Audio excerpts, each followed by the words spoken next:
और आसिफ सर कैसे हैं? मस्त हूँ सर, बढ़िया हूँ। आप बताइए।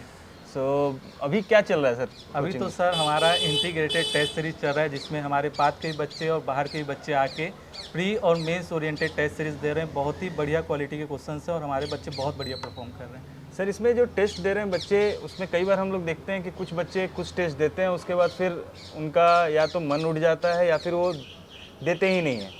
इसका क्या कारण हो सकता है? इसके पीछे कारण ये हो सकता है सर कि बच्चे जो हैं उनको लगता है कि हर बार हमें परफेक्ट होना है, हमेशा टॉप करना है, तो बच्चे परफेक्शन ढूंढते हैं। तो हम ये कह रहे हैं कि इस वजह से ही हम राउंड वाइज टेस्ट लेते हैं।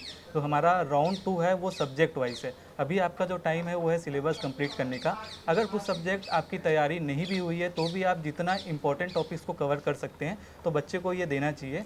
तो बच्चों का ये रहता है कि सिलेबस कंप्लीट नहीं हो पाया या कुछ और इशूज़ भी उनके हो सकते हैं तो नहीं देते हैं, लेकिन बच्चों को देना चाहिए। और बहुत सारे बच्चे दे भी रहे हैं, और जो बच्चे दे रहे हैं वो उनका रिजल्ट दिख भी रहा है, वो बहुत अच्छा परफॉर्म कर रहे हैं। बेसिकली टेस्ट में कई बार क्या होता है कि बच्चों के कुछ सिलेबस कंप्लीट नहीं हुए रहते हैं और शुरुआत में वो कुछ टेस्ट में बैठ जाते हैं, तो ये भी एक रीज़न बन जाता है कि उनको लगता है कि हम फेल होने से अच्छा है रैंक हमारा नीचे आएगा। आजकल इंसल्ट बच्चों का बहुत ज़्यादा होता है, तो इन सब चीज़ों से बचने के लिए कुछ किया जा सकता है। तो क्या कर सकते हैं स्टूडेंट जो इससे बेहतर कर सके? सबसे इम्पॉर्टेंट ये है कि अगर आप हमारे कोचिंग आ रहे हैं, पढ़ रहे हैं, तो सबसे पहले सबसे इम्पॉर्टेंट जो मुझे लगता है कि जो क्लासेस चल रही है उन क्लासेस का आप MCQ लगाइए, रिवीजन करिए, प्रॉपर नोट्स मेकिंग करिए। साथ ही साथ मीन्स आपको आंसर राइटिंग करना बहुत इंपॉर्टेंट है। जब आप सब्जेक्ट तैयार करते हैं तो आपको ये कॉन्फिडेंस रहता है कि मुझे ये चीज़ें आ गई, मैं प्री का भी टेस्ट सीरीज दे सकता हूँ और मेंस का भी दे सकता हूँ। बच्चों को ये लगता है कि हमने क्या कर लिया, नोट्स बना लिया, टीचर ने पढ़ा दिया, अब वो जाके उसको खोल के देखते नहीं है। फिर उनको लगता है कि एक हफ्ते में ये चीज़ें कवर नहीं होगी, हमें इंडियन ज्योग्राफी भी पढ़ना है, CG ज्योग्राफी पढ़ना है और मुझे पास तो 3 दिन का टाइम है। तो सबसे इम्पॉर्टेंट ये है कि आप सब्जेक्ट पे वहाँ पे मेहनत करिए जब फैकल्टी पढ़ा रहा है। आप फोकस होके कंसिस्टेंट वे में अटेंडेंस को फुल रखते हुए सारे क्लास अटेंड करिए, नोट्स मेकिंग करिए, रिवाइज करिए, MCQ लगाइए। हमारे लिए अटेंडेंस बहुत इंपॉर्टेंट है, हम लोग उस पर बहुत important ध्यान देते हैं कि बच्चे रेगुलर आएँ। जो बच्चे नहीं आते हम तो आप जानते हैं कि कॉल करके भी हम बात करते हैं। नहीं, हमारे लिए तो सबसे बड़ी प्रायोरिटी है कि बच्चे आएँ, क्योंकि आज के डेट में बैठना बहुत इंपॉर्टेंट है। बच्चे बैठना ही नहीं जानते हैं, रुकना नहीं जानते, उन्हें सब चीज़ जल्दी चाहिए। AI का ज़माना है, सबको लगता है कि जी नोट सर्च कर लेंगे, नोट ले लेंगे और हमारा काम हो जाएगा। तो ये सेल्फ स्टडी का ऑप्शंस आज के डेट में लगता तो आसान है, लेकिन इतना आसान है नहीं। हाँ, तो नोट्स पे मैं जैसे आपने बोला ना, बहुत सही बात बोला। तो मैं ये कहूँगा कि जो बच्चे दूसरों के नोट्स पढ़ते हैं आजकल, जैसे टेलीग्राम में नोट्स मिल गया या किसी अपने दोस्त से नोट्स ले लिए, तो वो सही नहीं है। उसके पीछे का रीज़न ये है कि आपने किसी टॉपर का नोट्स पढ़ा, तो टॉपर ने जो नोट्स मेकिंग की तो उन्हें लगता है, मान लीजिए करंट का डेफिनेशन है, उसे करंट का डेफिनेशन आता है, लेकिन आप नॉन साइंस बैकग्राउंड के हैं और आपको बेसिक भी नहीं पता इलेक्ट्रिसिटी के बारे में, तो आपको वहाँ पे जो है समझ में नहीं आएगा कि करंट होता क्या है। ठीक, तो बेहतर ये है कि आप अपनी खुद की नोट्स बनाइए और जब बैठ के टाइम देते हैं, उस टॉपिक को पढ़ते हैं, समझते हैं, अपना खुद का दिमाग लगाते हुए नोट्स बनाते हैं, तो चीज़ें आपको वहीं पे 50 to 70% चीज़ें याद हो जाती है। उसके बाद आपको क्या करना है, रिवाइज़ करना है। तो शॉर्टकट से तो चीज़ें शॉर्टकट से कुछ मिलेगा भी नहीं, क्योंकि ये एक लंबा प्रोसेस का एग्जामिनेशन है और 3 स्टेप में होना है। तो प्रीलिम्स, मेंस और इंटरव्यू, अगर आप कहीं पर भी शॉर्टकट लिए तो कहीं ना कहीं अटक जाते हैं। ग्रेट थिंग्स टेक्स टाइम बोलते हैं। करेक्ट। और इसीलिए कई स्टूडेंट कई बार प्री निकाल कर रुक जाते हैं, कई बार मेंस निकाल कर रुक जाते हैं, कुछ का इंटरव्यू नहीं निकलता है। इसलिए हमारा अप्रोच तो आप जानते हैं कि इंटीग्रेटेड अप्रोच बहुत इंपॉर्टेंट चल रहा है। तो आज के सिचुएशन में एक चीज़ और देखा गया है, बच्चों का शुरू में इंटरेस्ट आता है। आपने फील किया होगा, क्लास में भी हम भी देखे हैं कि शुरू के क्लासेस वो बहुत इंटरेस्ट होकर पढ़ेंगे, नोट्स बनाएंगे और सब चीज़ करेंगे, लेकिन एक समय बाद स्थिति इतनी गंभीर हो जाती है कि बच्चों को बोलना पड़ता है कि तुम आओ। और यही मेरे ख्याल से डिफरेंस भी है। आप भी एग्री करेंगे कि कुछ बच्चों का रिजल्ट हो रहा है और कुछ बच्चे जो नहीं हो रहे हैं, उसका कारण यही है कि आप पेशेंस नहीं रखे हैं या फिर आप पहले ही अपना हार मान लिए। तो इसके लिए बच्चे क्या करें कि मतलब उनको लगे रहना चाहिए। हम तो फोकस करते ही हैं, लेकिन बड़े बच्चे हैं, इनको हैंडल करने का कई तरीका हो सकता है। तो उसके लिए हमारे पास क्या ऑप्शंस हो सकते हैं? सबसे पहले बच्चों को ये समझना पड़ेगा कि स्कूल कॉलेज की पढ़ाई नहीं है। यहाँ पे जो है बहुत सारे सब्जेक्ट हैं। आप प्री मेंस इंटरव्यू, जैसा आपने कहा 3 फेज है, तो आपको 20 से ज़्यादा सब्जेक्ट्स पढ़ने हैं और 20 से ज़्यादा सब्जेक्ट पढ़ने यानी कि 20 सब्जेक्ट का जो कंटेंट है उसे होल्ड करना है। करेक्ट। तो बच्चे जब शुरू में आते हैं, जैसा आपने कहा, तो उनको लगता है कि हम 8 घंटे 10 घंटे पढ़ रहे हैं, लेकिन धीरे धीरे उनको ये पता चलता है कि मैंने हिस्ट्री में इतनी मेहनत करी, उसके बाद मेरा पॉलिटी हुआ, फिर सोशियोलॉजी हुआ, जब मैं सोशियोलॉजी में आता हूँ तो मैं हिस्ट्री भूल गया। बिल्कुल, तो वो बिल्कुल। क्या होता है कि वो डिमोटिवेट होने लगता है और उसको लगता है कि कुछ चीज़ें हो नहीं रही है। तो आप शुरुआत से ही अगर प्लान करके आप चलते हैं और आप ये करते हैं कि पर्टिकुलर मुझे रिवाइज करना है, हम इस वजह से सबसे बढ़िया चीज़ ये करते हैं, हम क्लास टेस्ट लेते हैं। तो हमारे बच्चे जो है क्लास टेस्ट जो बच्चे कंपलसरी है, वो मैंडेटरी, और सभी बच्चों को हम बोलते हैं कि आपको क्लास टेस्ट देना है। उसके पीछे का रीज़न है, हम ये बोलते हैं कि आपको रिवाइज करना है। एक तो इमीडिएटली रिवाइज, तो टीचर्स जाते हैं पुरानी चीज़ों को रिवाइज कराते हैं, साथ ही साथ सेकंड जो रिवाइज होनी चाहिए, सेकंड थर्ड, वो आपका 1 वीक के अंदर हो जाना चाहिए। इसलिए हम एक हफ्ते में उन टॉपिक्स का टेस्ट ले लेते हैं, तो बच्चा रिवाइज भी कर लेता है, साथ ही साथ उसकी MCQ की प्रैक्टिस हो जाती है। साथ ही साथ हम जो क्वेश्चंस पूछते हैं और रिवीजन भी हो जाता है। रिवीजन सबसे इम्पोर्टेंट है ना। और साथ ही साथ हम जो क्वेश्चन पूछते हैं वो क्वेश्चन जो होते हैं वो PYQ उठा के हमने कहीं से दे दिया, ऐसा नहीं। हम प्रॉपर उन क्वेश्चंस पे मेहनत करते हैं, नए क्वेश्चंस बनाते हैं, साथ ही साथ CGPSC पैटर्न के अकॉर्डिंग होता है। तो बच्चा एटलीस्ट उसको भी सॉल्व करते हुए जाएगा तो भी उसका 60 to 70% जो है कवर हो गया। बच्चा हुआ 30% है, उसमें बहुत स्कोप है आगे। हम 2-2 फेस में टेस्ट सीरीज ले रहे हैं, इतने सारे क्वेश्चंस। और आप देखेंगे हम कंपैरिजन शेयर करते हैं, हमारा वीडियो भी आता है, तो आप देखेंगे कि हमारा जो यूट्यूब है, टेस्ट सीरीज है, जबकि हम क्लास टेस्ट इंक्लूड नहीं करते, हम बाहर के बच्चों की बात कर रहे हैं, जो हम पब्लिकली ओपन PDF शेयर करते हैं, यूट्यूब शेयर करते हैं, और टेस्ट सीरीज जो सभी बच्चों के लिए, वहाँ पे भी हमारा 50 to 60% जो है मैच कर रहा है, जो कि कट ऑफ हम लगभग क्रॉस कर लेते हैं। तो ये बड़ी बात है। बच्चे अगर उतना भी कर रहे हैं, उतना रिवाइज भी कर रहे हैं, तो एटलीस्ट कट ऑफ तो क्रॉस कर जाएंगे और एलिजिबल तो हो ही जाएंगे मेंस के लिए। और मेंस के लिए भी हमारे पास पूरा पैटर्न है कि किस तरीके से तैयारी करना है। लेकिन ये है कि जब बच्चा पढ़ रहा है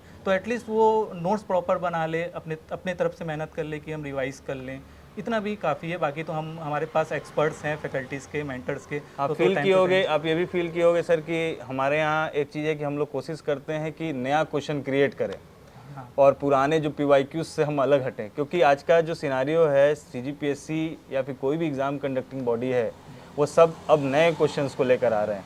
और इसी में बच्चे क्या होते हैं जो बहुत साल से तैयारी कर रहे हैं, तो वो उसी घिसे पीटे पुराने क्वेश्चंस में अटक जाते हैं, ट्रेडिशन को छोड़ते नहीं, और उसके बाद फिर उनको लगता है कि हम सक्सेस क्यों नहीं हो रहे। तो इसके लिए आप देख रहे हैं हम हमारा हर साल यूट्यूब में सीरीज हम लाते हैं जिसमें हम केवल नए प्रश्नों को बात करते हैं। अभी गिरीश सर का एक सीरीज आ रहा है जिसमें हमने कोशिश किया है कि जो रिसेंट पैटर्न है, अभी 1 साल में CGPSC CGWAPM ने जो एग्ज़ाम लिए हैं उसमें हमने देखा है कि CGGS के नए क्वेश्चंस देखने को मिले, और बच्चा हैरान हो जाता है कि मैं 2 साल से तैयारी कर रहा हूँ, ये क्वेश्चंस कहाँ से आ गए। तो वो क्वेश्चंस कहाँ से आ रहे हैं वो आपको नहीं सोचना है। हम क्या करते हैं, हम जो हैं अपने टेस्ट सीरीज़ में और यूट्यूब में हम नए क्वेश्चंस की जो तैयारी कराते हैं। तो आपको कुछ नहीं करना, आप अपना सब्जेक्ट पढ़िए, अपना स्टडी मटेरियल पढ़िए और हमसे जुड़े रहिए। और ये सेल्फ स्टडी से नहीं हो सकता। ये सेल्फ स्टडी से होगा नहीं, क्योंकि आप 5-7 बुक लेके नहीं बैठ सकते ना, आप रिसर्च पेपर, इतना समय भी नहीं है, और आज के डेट में बच्चों के पास बुक पढ़ने का पेशेंस नहीं है। उन्हें चाहिए कि हर चीज़ एक किताब में मिले, क्योंकि पूरे ग्रेजुएशन में वही करते हैं, उनको एक गाइड मिल जाती है, उस गाइड से पढ़ेंगे और पढ़ने के बाद उनको लगता है कि हाँ इतना पढ़ लिया, हमारा काम हो गया। जब वो एग्ज़ाम में अपीयर होते हैं फिर एग्ज़ाम नहीं निकलता है, उसके बाद फिर वो इधर उधर घूमेंगे, फिर लोगों से राय लेंगे। और सबसे बड़ी दिक्कत आज के डेट में है कि लोग टॉपर्स से कंपेयर करते हैं कि उसने किस स्ट्रेटेजी को फॉलो किया और हम भी उसी स्ट्रेटेजी को फॉलो करेंगे। अगर वो हिंदू के कंफर्टेबल है न्यूज़पेपर में, तो मैं भी हिंदू पढ़ना चालू करूँगा। अब मेरी कैपेबिलिटी अलग होगी, हिंदू पढ़ पाऊँ नहीं पढ़ पाऊँ, क्योंकि उसकी लैंग्वेज अलग है। किसी की लैंग्वेज दैनिक भास्कर पढ़ने की है, या फिर किसी और बुक की पढ़ने की है, कोई इकोनॉमिक टाइम्स पढ़ने की है। तो इस तरह के बच्चे कई बार डिस्टर्ब हो जाते हैं। आपने भी फील किया होगा बच्चों से बात करने टाइम कि बच्चे बहुत टॉपर्स को फॉलो करते हैं। नहीं, इसके पीछे का रीज़न ये है कि बच्चों को लगता है कि टॉपर ने जो किया वो हम करेंगे तो हम भी टॉप कर जाएंगे। लेकिन ऐसा है नहीं, उसका बैकग्राउंड अलग है, उसने कितनी मेहनत करी है, कहाँ से नोट्स बनाए हैं, कितने घंटे उन्होंने, कितनी रातें जगी है। तो और ये भी है कि भाई वो उसका बैकग्राउंड क्या है, मान लीजिए उसका साइंस बैकग्राउंड है और आपका नहीं है, तो आपको साइंस में बहुत ज़्यादा मेहनत करने की जरूरत है। हर बच्चे की अपनी स्ट्रेटेजी होती है। सबसे पहले ये है कि आपको अपने आप को समझना पड़ेगा कि मेरी स्ट्रेंथ क्या है, मेरी वीकनेस क्या है, उसके हिसाब से आपको काम करना है। बहुत सारे बच्चे आते हैं, जैसे साइंस का आया तो मैं आपसे एक क्वेश्चन पूछूंगा कि बहुत सारे बच्चे अभी डर गए हैं, अभी जो CGPSC का लास्ट ईयर का जो एग्ज़ाम हुआ है मेंस का, तो बच्चे ये कह रहे हैं कि सर 11th-12th के क्वेश्चंस पूछ रहे हैं, हमसे तो 10th भी सॉल्व नहीं होते। तो उनको आप क्या कहेंगे कि घबराने की ज़रूरत है या हमारे पास सोल्यूशन है इसका? सो बेसिकली एक चीज़ आप फील किए होंगे कि जो हमारे बच्चे अपने MTS दे रहे थे, मेंस टेस्ट सीरीज दे रहे थे, उन्होंने क्वेश्चंस देखकर कहा था कि सर इतना टफ पेपर क्यों दे रहे हैं। ये रिस्पॉन्स था उनका। और जब पेपर आया तो सर 11th-12th का आप क्यों पूछ रहे हैं।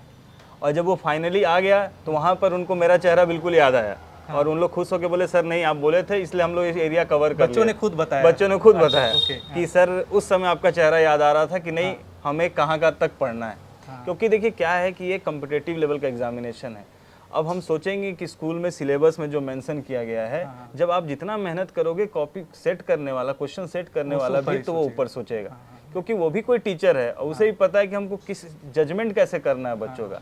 अब रहा सवाल साइंस बैकग्राउंड और नॉन साइंस बैकग्राउंड, देखिए आप जब पीएससी की तैयारी कर रहे हैं तो आपको ये सब चीज़ें सोचना ही नहीं है, क्योंकि किसी का आर्ट्स अच्छा है तो किसी का साइंस अच्छा है, हर आदमी हर चीज़ में परिपूर्ण नहीं होता। नहीं हो सकता। अब डेफिनेटली कई लोग सोचेंगे कि किसी का मैथ्स बहुत खराब होता है, तो आपके एग्जाम्पल देखे होंगे, आपके कई स्टूडेंट हैं जो यहाँ 5 से पढ़े हैं जो जिनका मैथ्स मतलब 0 था, उनको 2+2 भी सिखाना पड़ता है, तो वैसे लोग भी रिजल्ट निकाले हैं। इसका मतलब है कि सब्जेक्ट मैटर नहीं करता, यहाँ पर आपको सब चीज़ पढ़ना है और सब चीज़ को अच्छे से पढ़ना है, तो यहाँ पर हम कोई लूप होल छोड़ ही नहीं सकते। अब आप एक चीज़ सर देखे होंगे कि जितने भी आपके पीएससी के पेपर हैं या सिलेबस हैं, ये सब एनसीईआरटी और 10th लेवल है, मैक्सिमम 10th लेवल। अब यहाँ पर बच्चे जब कंपैरिजन करते, जो हम कंपैरिजन की बात कर रहे थे, तो उसमें आप बताए, उसमें आप ऐड भी करना पॉइंट, तो बच्चे ये सोचते हैं कि ये टॉपर्स का स्थिति है। तो मैं क्लास में बोलता भी हूँ कि कर्म फल भोगना पड़ता है, यानी कि जब आप स्कूल में ठीक से पढ़ाई नहीं की हो तो डेफिनेटली आपको यहाँ मेहनत करना पड़ेगा। Right, definitely. तो हिस्ट्री जैसे सब्जेक्ट जो आप लेते हो तो उसमें आपने फील किया होगा कि स्कूल में हिस्ट्री में जिसको इंटरेस्ट नहीं आया वो नहीं आया, अचानक सपना आया कि मेरे को पीएससी का तैयारी करना है, तो डेफिनेटली आपको बाकी जिसका हिस्ट्री अच्छा है उससे तो ज़्यादा मेहनत करना पड़ेगा। इस पे आप क्या कहते हैं सर, हिस्ट्री का क्या स्थिति है? नहीं, बिल्कुल। जैसे कि कोई बीए किया हुआ है या एमए किया हुआ है हिस्ट्री में, तो कंपेरेटिवली उसकी हिस्ट्री की समझ अच्छी होगी। तो बच्चे जब हिस्ट्री पढ़ते हैं ना तो उनका अप्रोच वही होता है जो स्कूल कॉलेज में पढ़े हैं। करेक्ट। लेकिन हमारे पढ़ाने का अप्रोच ये है कि हम पूरा एक पिक्चर क्रिएट कर देते हैं कि हाँ भाई ये मौर्य डायनेस्टी आया तो वो चंद्रगुप्त को इमेजिन कर लेंगे कि हाँ एक राजा है। तो हम कोशिश करते हैं कि एक बोरिंग सब्जेक्ट को जितना इंटरेस्टिंग हम बना पाए। साथ ही साथ आपको ये चीज़ पढ़ना है कि हिस्ट्री पढ़ने की ज़रूरत क्यों है। हिस्ट्री जो है वो हमारा अतीत, वर्तमान और भविष्य भी बताता है। अब आप बोलेंगे सर हिस्ट्री भविष्य कैसे बताता है? बिल्कुल बिल्कुल। तो भविष्य इसलिए बताता है, जो आज वर्तमान है वो भी पास्ट बनेगा, जो भविष्य है वो भी आपका कभी ना कभी पास्ट बनेगा। पिछला 1 घंटा भी पास्ट है तो अतीत है ना? तो अतीत को पढ़ना बहुत ज़्यादा ज़रूरी है। और जब आप अतीत पढ़ते हैं तो अतीत का मतलब ये नहीं है कि अतीत का मतलब कि आप मानव के इतिहास को पढ़ रहे हैं। आप जो हैं भारत की स्वतंत्रता संग्राम को पढ़ रहे हैं, भगत सिंह जी को पढ़ रहे हैं, चंद्रशेखर आज़ाद जी को पढ़ रहे हैं, इतने महान क्रांतिकारी जो गांधी जी हुए, तो उन आइडियोलॉजी को समझना भी ज़रूरी है। तो आप सिविल सर्वेंट बनने जा रहे हैं तो आपको ये सब चीज़ों को पढ़ना पड़ेगा। तो आपके अंदर वो इंटरेस्ट होना चाहिए कि भैया मैं सिविल सर्वेंट बनने जा रहा हूँ तो मुझे गांधी जी को पढ़ना है, मुझे भगत सिंह को पढ़ना है, मुझे मिडिवल हिस्ट्री के भी जो मुगल कार रहे हैं उनको भी मुझे समझने की ज़रूरत है कि क्या सही हुआ क्या गलत हुआ। इतिहास का मतलब ये है कि हम जो गलतियाँ किए हैं वो गलतियाँ हम फ्यूचर में ना करें। तो इतिहास को आप जब इस तरीके से देखेंगे ना, सिखाता है तो हम इस तरीके से देखेंगे कि हमें सब्जेक्ट पढ़ना है तो वो बोर करेगा। लेकिन हम इस तरीके से देखेंगे भाई कि हमें स्वतंत्रता संग्राम के बारे में पढ़ना है, पॉलिटी, तो पॉलिटी देखो हम संविधान को हम पढ़ रहे हैं, ये हमारा किसी ग्रंथ से कम नहीं है। तो इतना इंपॉर्टेंट जब चीज़ें जब इस तरीके से सब्जेक्ट को देखते हैं तो इंटरेस्ट आता है, और जब इंटरेस्ट आता है तो आप ज़्यादा समय तक उन सब्जेक्ट को दे सकते हैं, पढ़ सकते हैं। तो जो डिफरेंस आता है बच्चों में वो यही आता है कि बच्चा अगर इंटरेस्ट से पढ़ता है, मैं तो यही कहता हूँ कि बच्चे में सबसे इंपॉर्टेंट जो चीज़ है वो इंटरेस्ट होना चाहिए। अगर बच्चे में इंटरेस्ट भूख होनी चाहिए, भूख होनी चाहिए। अगर वो चीज़ भूख नहीं होगा तो खाना कहाँ से खाओगे? खाना कहाँ से खाओगे? मेन बात है कि भूख होना बहुत ज़रूरी है। बच्चे जब अपने अंदर भूख लगेंगे नहीं ये मेरे को करना ही है, और मेरा तो ये कहना है कि वैसे सब्जेक्ट पे ज़्यादा ध्यान दें जो सब्जेक्ट आपका सबसे ख़राब हो। जब आप उस पर पढ़ने लगते हो तो अच्छा तो इंटरेस्ट रहेगा ही फिर रहेगा। आपको एक कॉन्फिडेंस भी आता है कि भैया मैंने जब ये सब्जेक्ट पढ़ लिया तो फिर बाकी सब्जेक्ट क्या है। इसके अलावा बताइए सर कि हम और क्या क्या ऐसी नई फैसिलिटीज़ प्रोवाइड करते हैं एक तो हमारे बच्चों को, साथ ही साथ हमारे जो पुराने बच्चे भी हैं जो हमसे पढ़ के निकल चुके हैं, अभी भी तैयारी कर रहे हैं, तो उन्हें हम क्या देते हैं। साथ ही साथ ये भी हम इंक्लूड कर दीजिए कि बाहर के बच्चों के लिए भी जो हमारे पाथ से फ़िलहाल ऑफिशियली नहीं जुड़ा है लेकिन यूट्यूब में जुड़ा हुआ है, टेलीग्राम में जुड़ा हुआ है, तो उनके लिए हम क्या क्या करते हैं। देखिए सर, पाथ का एक चीज़ है, कई बार हम लोग जो एडमिशन लेते हैं तो वो कभी 1 साल का रहता है, कभी 2 ईयर प्रोग्राम रहता है, कभी 3 ईयर प्रोग्राम रहता है, अलग अलग एज ग्रुप के हिसाब से अलग अलग प्रोग्राम चलते हैं। तो हमारा मकसद बिल्कुल रहता है, हम फर्स्ट डे ही बताते हैं कि आपका कोर्स कंप्लीट हो रहा है, आपका सिलेबस कंप्लीट हो रहा है, लेकिन आप पूरे कंप्लीट अभी नहीं हैं। बिल्कुल। और उसके लिए हम एलम ग्रुप बनाते हैं। एलम ग्रुप एलुमनाई ग्रुप होता है जिसमें हम पुराने बच्चों को जोड़ते हैं। अब बच्चों को इसमें कुछ फीडबैक्स भी आते हैं कि हम एलम पे ध्यान नहीं देते, हम उनसे चर्चा नहीं करते हैं। अब एक ही केस है, देखिए जैसे मैं क्लास अब एलएम का ले रहा हूँ, हाँ, तो बच्चे पहले मेंटेलिटी बना लेते हैं कि अगर हम एलएम हो चुके हैं यानी कि हम यहाँ से पास आउट हो चुके हैं तो हमको जाने में शर्म आती है, हम पूछना नहीं चाहते हैं कि हमको पता नहीं उस तरह से क्रेडिट दी जाएगी कि नहीं दी जाएगी, हमको समझाया जाएगा कि नहीं जाएगा। तो आप भी फील किए होंगे कि एक टीचर लगभग 10 से लेकर 7 बजे तक एक टीचर तो कंपलसरी इंस्टीट्यूट में रहता ही रहता है, और वो वेट करते हैं। और जो भी बच्चे पुराने आते हैं, लेकिन उनको लाना हमारे मकसद नहीं, हमको है कि बच्चे अंदर से एक भूख क्रिएट करें कि नहीं सर हमको लड़ना है। और अब कई बच्चों को देखोगे जो हमारे यहाँ से पढ़े हुए जो तीसरे बार अटेम्प्ट में निकाले हैं, और वो कंटिन्यूअस हमसे जुड़े हुए हैं, लगभग हर टेस्ट को देते हैं, आते हैं, मिलते हैं, बात करते हैं, शेड्यूल चेक कराते हैं। तो ये चीज़ें हम सुविधा प्रोवाइड करते हैं बच्चों को कि आपका जब तक सिलेक्शन नहीं होगा, आप रेगुलर क्लास में भी, अगर आपको करंट अफेयर की क्लास चल रही है कुछ स्पेशल, जैसे आज हमारे इनकम टैक्स की क्लास हो रही है, इनकम टैक्स की क्लास अब क्या है कि कई बच्चों ने मैसेज किया एक साथ कंटिन्यू कि हम लोग पुराने स्टूडेंट हैं और हमको इनकम टैक्स समझना है, तो उसकी स्पेशल क्लास आज 3 घंटे की सर ले रहे हैं, अंके सर ले रहे हैं। तो इस तरह की चीज़ें हम बीच बीच में करते हैं, लेकिन कहा ना कि जब तक आप खुद से इनिशिएट करना है, आपको लड़ना है, आपको आना है, हमसे मिलना है।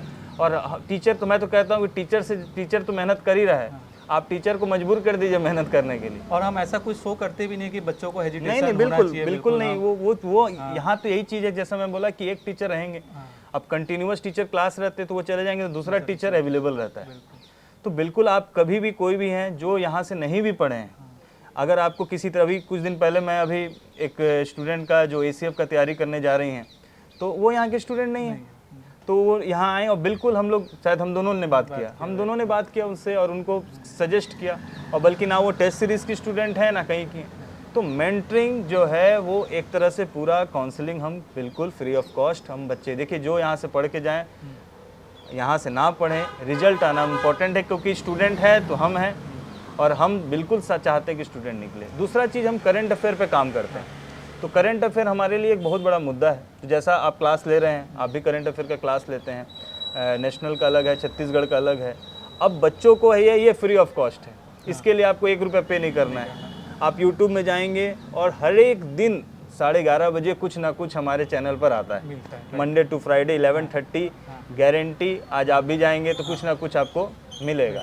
तो ये चीज़ हम कर रहे हैं, करंट अफेयर पे बच्चे ध्यान नहीं देते हैं। तो सर इसमें न्यूज़पेपर को आप ऐड कर सकते हैं कि सर आप जो तो करंट अफेयर की क्लास ले रहे हैं, तो बच्चे कैसे न्यूज़पेपर को पढ़ें, और ये कई तरह के न्यूज़पेपर होते हैं, वो आधा तो उसी में कंफ्यूज हो जाते हैं कि हम किस न्यूज़पेपर से पढ़ें। तो न्यूज़पेपर का पढ़ने का सबसे पहले तो यह है कि इंपॉर्टेंस हम समझे न्यूज़पेपर पढ़ने की। तो न्यूज़पेपर सबसे पहले तो उसकी जो डिमांड है वो है पेशेंस, कि हम आराम से 15 मिनट, 20 मिनट, आधे घंटे, यूपीएससी वाले ज़्यादा टाइम देते हैं, CGPSC वाले इतना समय देते हैं, काफ़ी है। तो आप फ्रंट पेज को प्रॉपर अच्छे से पढ़ें। उसमें आपको ये देखना है सबसे पहले कि प्रीवियस ईयर क्वेश्चन से एनालिसिस करिए कि CGPSC करंट अफेयर में किस तरीके से क्वेश्चंस को पूछा। CGPSC क्वेश्चंस पूछता है आपका appointment, awards, rank and indices से क्वेश्चन आते हैं। इसके अलावा स्पोर्ट्स से क्वेश्चन आते हैं, साइंस टेक से आते हैं, एनवायरनमेंट से आते हैं। तो ये आप क्या करिए, बाइफरकेट करिए टॉपिक्स को। उसके बाद आपको क्या करना है कि आप जब न्यूज़पेपर पढ़ रहे हैं तब आपको देखना है कि कहाँ पे सबमिट हुए, मोदी जी कहाँ पे गए, उनसे रिलेटेड आप क्या कर लीजिए, एक प्रीलिम्स का फैक्ट्स अलग बना लीजिए और एक मेंस ओरिएंटेड कि हाँ इस तरीके से चीज़ें, अगर मेंस में कहीं पे क्वेश्चन आया तो मैं इस डेटा को क्या कर सकता हूँ, यूज़ कर सकता हूँ।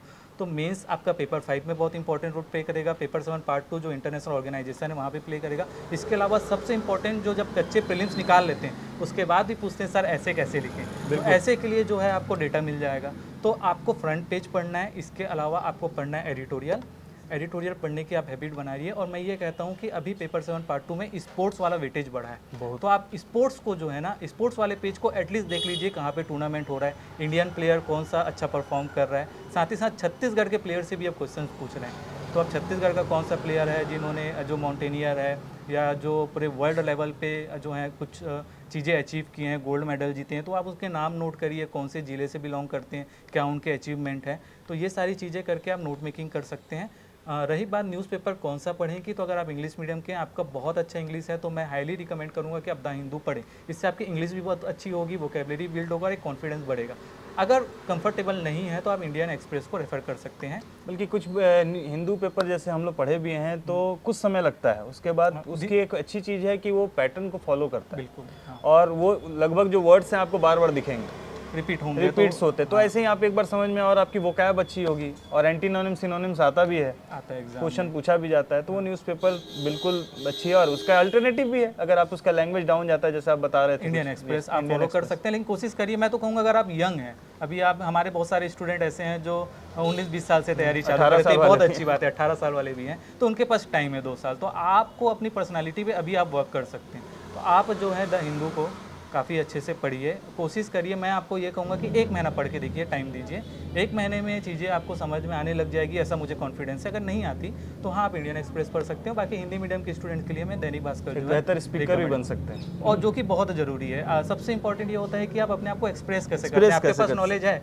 लेकिन आप एक्सप्रेस करना अगर आप चीज़ सीख गए तो आप बाकियों से बहुत अलग दिखाई देंगे, जो कि बहुत इंपॉर्टेंट है। मतलब होलसेल ये पूरा तैयारी एक कंप्लीट प्रोसेस है। कोई सोचे कि अगर एक दिन में हम इसको पढ़ लें तो ये बिल्कुल आसान नहीं है। कोई भी सब्जेक्ट है उसमें आपको पूरा नॉलेज चाहिए, एक एक समय देना पड़ेगा, तब जाकर एग्ज़ाम में आप बैठोगे, तब आप ऑलमोस्ट इतने क्वेश्चंस कर पाओगे जिससे आपका कट ऑफ निकल सके या फिर आप एक फाइनल रिजल्ट तक पहुंच सके। तो कंप्लीट स्टडी करने के लिए आपको केवल सेल्फ स्टडी एक ऑप्शन नहीं है, कि इसलिए नहीं है क्योंकि कई चीज़ें आपको समझ नहीं आएगी, और जो तैयारी की है वो समझते हैं और हमसे बात भी करते हैं कि वो 2 साल कोशिश की है अपने से। आजकल AI यूज़ करेंगे, नोट सर्च करेंगे, सब चीज़ करके देख लेते हैं, लेकिन एट लास्ट जब लगता है कि फिर जब क्वेश्चंस आता है तो वहाँ पर सब चीज़ मिक्स हो जाता है और हमें पता ही नहीं है कि हम क्या पढ़ रहे हैं। हम 1 साल का पेपर देखते हैं और उस क्वेश्चंस को सॉल्व करना चालू कर देते हैं और हमें लगता है कि यही सॉल्व करने से हो जाएगा, और आप CGPSC का पैटर्न देख रहे हैं, हर साल वो नए तरह के क्वेश्चंस प्रेडिक्ट हो ही नहीं रहा है CGPSC। और आप एग्जामिनर जो है उनकी सोच जो है वो आपकी सोच से हमेशा एक कदम आगे रहेगी, तो आपको जो है उस तरीके से जो है तैयारी करना है। एक क्वेश्चन मैं आपसे ये कहूँगा कि बहुत सारे स्टूडेंट ऐसे हैं जो मैरिड हैं या जॉब कर रहे हैं, तो वो आके पूछते हैं कि सर टाइम कैसे मैनेज करें, मैं 7 घंटे 8 घंटे की जॉब करता हूँ, मुझे और भी काम होते हैं, लेकिन मुझे UPSC या CGPSC करना है, तो उनके लिए आप क्या कहेंगे? ठीक है, बेसिकली टाइम मैनेजमेंट एक दिन में नहीं होगा। जैसे आज सोचोगे कि आज रात 9 घंटे मैं पढूं, पहला सोच ये होता है ना, पहला आदमी हम क्या करता है, टाइम टेबल बनाता है और टाइम टेबल शुरू करेगा कि सुबह 4 बजे उठूंगा, और वो जो 1 साल से 10 बजे उठ रहा है, 8 बजे उठ रहा है या 7 बजੇ उठ रहा है, वो 4 बजे एक दिन तो उठ जाएगा, अगले दिन नहीं उठेगा।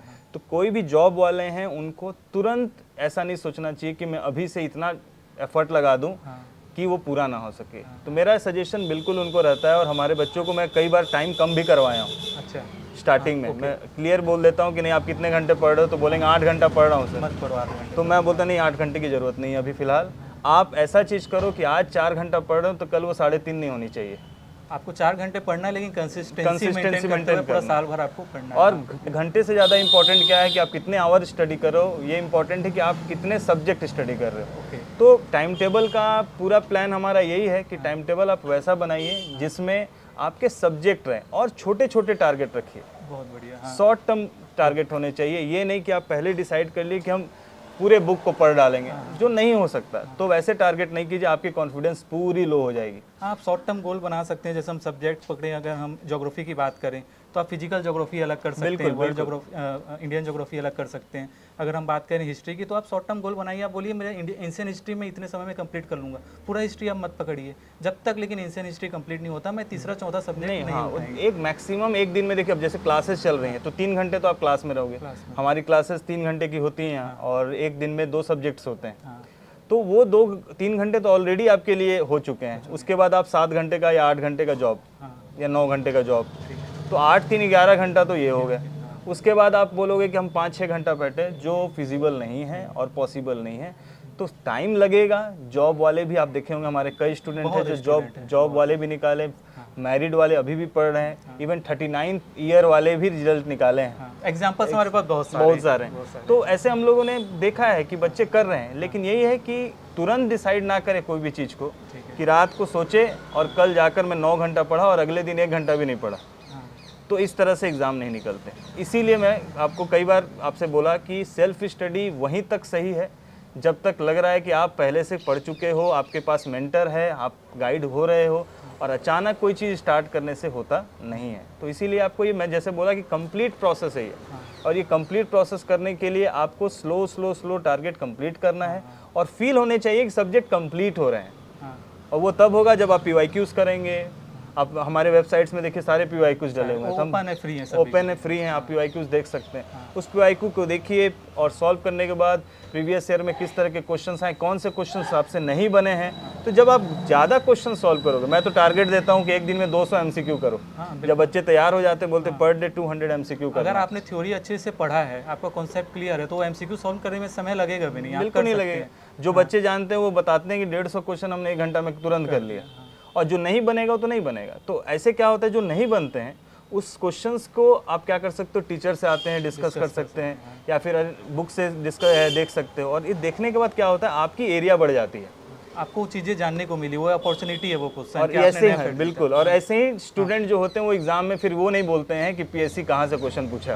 राइट। तो ये गाइड करना बहुत ज़रूरी है, स्टूडेंट को ये समझना बहुत ज़रूरी है। तो इसीलिए हमारा तो टारगेट ये रहता है कि बच्चों को बताएं कि सही और गलत क्या है, कि आप गलत रास्ता में क्यों जा रहे हो। क्योंकि पढ़ना इंपॉर्टेंट नहीं है, एट लास्ट रिजल्ट इंपॉर्टेंट है। और रिजल्ट निकालने के लिए आपको केवल हार्ड वर्क नहीं करना है, स्मार्ट वर्क भी करना है। तो कुछ भी पढ़ते रहें, समय बर्बाद करते रहें, और एट लास्ट हमको क्या लगा कि क्यों नहीं हुआ हमारा, और आप अननेसेसरी आप फ्रस्ट्रेट हो जाते हैं। तो इनसे बचने के लिए मेंटर बहुत ज़रूरी है। तो आप देखोगे हमारे यहाँ मेंटर की कहानी, तो हर एक स्टूडेंट के लिए एक इंडिविजुअल मेंटर है, एक बैच के मेंटर है, और वो सब स्टूडेंट को ध्यान से देखते हैं कि वो क्या कर रहे हैं, क्या नहीं कर रहे हैं। तो एक एक चीज़ का जानकारी हमारे पास है। पाता ये अकेडमी हर एक बच्चे पे मेहनत कर रही है, और हमारे पास पूरा डेटा होता है कि कौन सा बच्चा किस सब्जेक्ट में वीक है, किस सब्जेक्ट उसका अच्छा स्ट्रेंथ है, उसके अकॉर्डिंग हम उसको प्लानिंग करके देते हैं, स्ट्रेटजी बनवाते हैं, टाइम टेबल बनवाते हैं। तो ये इंपॉर्टेंट है। एक क्वेश्चन हमारा ये है सर, मेंटरिंग करते समय मैंने ये देखा कि आजकल बच्चे बहुत ज़्यादा ओवरथिंक करते हैं। उनको ऐसा लगता है कि अगर फेल हो गए तो क्या। मैंने 20-21 साल के बच्चे, उनकी अभी वो एलिजिबल नहीं है एग्ज़ाम देने के लिए, लेकिन वो ये क्वेश्चन करते हैं कि सर अगर एग्ज़ाम नहीं निकला तो मैं क्या करूँगा। तो ये जो डर है फेल होने का, फेलर का, इसको लेकर आप बच्चों से क्या कहेंगे? बेसिकली फेलियर जो है ना, ये अभी क्या सिचुएशन लोग एक दूसरे से कंपेयर करते हैं। जैसे हमने टॉपर्स की बात किया ना, तो आजकल क्या है कि पीयर प्रेशर भी है। बच्चे आपस में अगर उनके साथ वाले कुछ बहुत अच्छा कर लिए तो दिक्कत होता है। कंपेयर करते हैं और बहुत जल्दी पैसा कमाने की इच्छा। ओके, पेशेंस नहीं है। उनको चाहिए कि मैं अभी ही सब कुछ कर लूँ, अच्छा, और मेरे को किसी पे डिपेंडेंट होने की ज़रूरत नहीं है। तो सच्चाई ये है कि ये सब चीज़ की एज ग्रुप बनी हुई है। आप जॉन पियाजे को सुना होगा आपने, तो उसने हर एक साइकिल के बारे में बात किया है कि हर एक एज का एक समय है। आपकी माइंड उस तरह से डेवलप होती है, और डेवलप होते होते जाकर ही आप एक सिचुएशन में बचते हो जहाँ पर आप पैसा कमाकर हैंडल भी कर सकते हो। तो बच्चों को ये समझ लेना चाहिए कि जल्दी के चक्कर में ना पड़े। आप जिस एज ग्रुप में हैं, आपके पास एक ही ऑप्शन है, आप मेहनत करिए। आपको ये नहीं सोचना है कि सक्सेस होंगे कि नहीं होंगे। ये डेफिनेटली है कि आज तक ऐसा कोई नहीं है जो मेहनत किया है और हार नहीं माना है और सक्सेस ना हुआ। बिल्कुल फेलियर तो आना ही आला है। और डेफिनेटली एक इस साल एग्ज़ाम नहीं निकला, आप देखे होंगे कि एक बच्चा जो नायब तहसीलदार बनता है, और उसके बाद भी अब उसको अगर पैसा की होगी तो वो क्या होगा, उसका इनकम तो चालू हो गया। लेकिन ऐसे बच्चे अगले बार डिप्टी कलेक्टर के लिए भी तैयारी करते हैं, और हमारे यहाँ पढ़ते भी हैं, हमसे जुड़ते भी हैं। तो ऐसे चीज़ों को ध्यान रखना होगा कि अगर आप कम एज के हैं तो आपके लिए पूरी लाइफ बची हुई है। किसी तरह का हड़बड़ी नहीं करना है आपको। ऐसे ही एज लिमिट 40, 35 और 45 नहीं है। 40 है भी, तो इसलिए है क्योंकि वो क्यों दिया गया है कि आप जानते हैं कि उस समय तक आप नया डेवलप कर सकते हो। नहीं तो अगर 40 एज वाला को अगर मान लिया जाए कि वो बूढ़ा हो गया है, तो डेफिनेटली उसकी तो ज्वाइनिंग ही नहीं होगी। तो कोई भी एज छोटा नहीं है, कोई भी एज बड़ा नहीं है। हमारे यहाँ सब तरह के बच्चे हैं, 17 ईयर 18 ईयर से लेकर 39-40 ईयर्स तक के स्टूडेंट पढ़ते हैं। बच्चे भी सब तरीके के हैं, और जो हमने रिजल्ट दिया है उसमें भी वैरायटीज़ देखने को मिलते हैं। हर तरह के बच्चे, वुमेन भी देखने को मिलेंगे, मैन में भी हर एज ग्रुप देखने को मिलता है। बहुत सारे एग्जांपल्स हैं जो लगातार मेंस लिख रहे थे लेकिन मेंस नहीं हुआ या इंटरव्यू नहीं हुआ। बिल्कुल। तो हर तरह के बच्चे सक्सेस हुए हैं, ये हमने देखा है। जैसे एक एग्जांपल मैं बता रहा हूँ आपको कि मैं अपने क्लास में क्लियरली बोलता हूँ, कोई किसी को भैया और दीदी नहीं कहेगा। अच्छा, ये मैंने पहली बार सुना। ये मेरा पूरा क्लियर ये है, क्योंकि क्या होता है कि जब एक हायर एज वाले कोई क्लास में आते हैं, तो उसने बहुत सफ़र करके, जैसे जॉब किए, पढ़ाई किए, फैमिली है, किसी के बच्चे हैं, ये सब तैयारी कर रहे हैं। तो आप वहाँ पर उनको क्या करते हो कि पहले तो भैया और दीदी यानी कि ये करके फिर वो बता देते हो कि पहले ही डाउन हो जाते कि अब ये एक 22 साल का बच्चा है और मैं 39 साल। तो ये डिफरेंस क्रिएट होना, मतलब पहली बात तो आप एज डिस्क्लोज मत करो। क्योंकि हर चीज़ देखना का ज़रूरत है कि आप किसी भी हालत में रुके ना। तो इसलिए मैं बोला हूँ कि क्लास के बाहर आपकी सब रिलेशनशिप है, यहाँ सब नाम से बात करो, सब बराबर हैं, क्योंकि सब एक चीज़ की तैयारी कर रहे हैं। पोस्ट कभी एज नहीं देखता, और ये नहीं देखता। अगर हो सकता है कई भी डिप्टी कलेक्टर होंगे जो छोटे होंगे, बिल्कुल होंगे, और उनसे नीचे पोस्ट वाले बहुत सीनियर होंगे। तो डेफिनेटली है, रेस्पेक्ट अपने जगह है, आप सबको रेस्पेक्ट दें, लेकिन वहाँ पर क्लासरूम में सब स्टूडेंट हैं और मेरे लिए सब बराबर है। हाँ, तो बहुत सही बात की आपने। तो कंक्लूजन हमारा यही निकला कि बच्चों को बहुत ज़्यादा सोचने की ज़रूरत नहीं है। हम बहुत सारी चीज़ें कर रहे हैं, आपको सिर्फ हमसे पढ़ना है, अपनी तैयारी करनी है, सेल्फ स्टडी करना है, एमसीक्यू लगाना है, आंसर राइटिंग करनी है, और जहाँ पे आपको परेशानी होगी हमसे आके मिलना है और हम आपकी तुरंत मिलना तैयारी है। करा आज देंगे। रात पढ़ाई नहीं हुआ तो अगले दिन अपने मेंटर से मिलिए। और आपको डेफिनेटली सॉल्यूशन मिलेगा। और ये बिल्कुल हमने मिलेगा। करके दिखाया है। बहुत सारे बच्चे हैं जो सेलेक्ट होते हैं, उसके बाद कहते हैं कि सर पहले मैं गलत डायरेक्शन में जा रहा था, बाद में याद आता है। याद आता है बाद में। तो फाइनली यही था।